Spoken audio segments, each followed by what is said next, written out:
Every day across that border, people are killed with his blessing.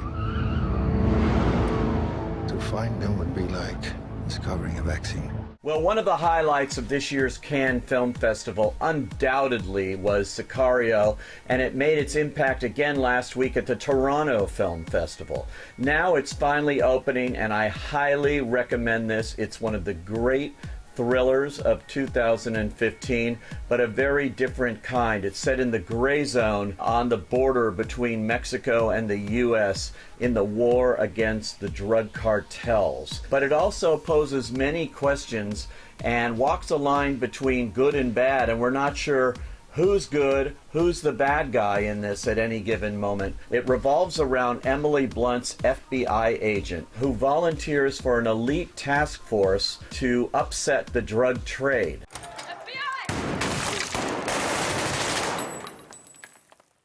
Are you hit?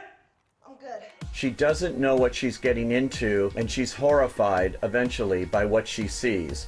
Lured into this by a kind of advisor, loose cannon, he says he's there to create chaos, is Josh Brolin, very fine in this, as is the mysterious Benicio del Toro. Even though he's leading this force, we're not quite sure where he's come from or where he's going. He uses methods that might be the same kind of methods used on the other side. Del Toro must be considered again to be in the Oscar race, even already an Oscar winner for Traffic. This movie has some similarities to that, but this is an original character and another winner for Del Toro. He's great.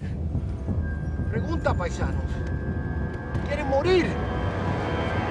As is Emily Blunt. She's wonderful in this role, and she's been so good in so many roles. I hope she gets the recognition she deserves. Directed by Denis Villeneuve, who did The Great Prisoners, another brooding thriller like this one. Also shot by the great cinematographer Roger Deakins, a 12-time Oscar nominee himself. Between the cinematography, the direction, and the music by Johan Johansson, this movie is a winner and a nail-biter. It is violent, yes, but definitely realistic. I really, really liked Sicario. It's one of my favorite movies of the year. I say, go.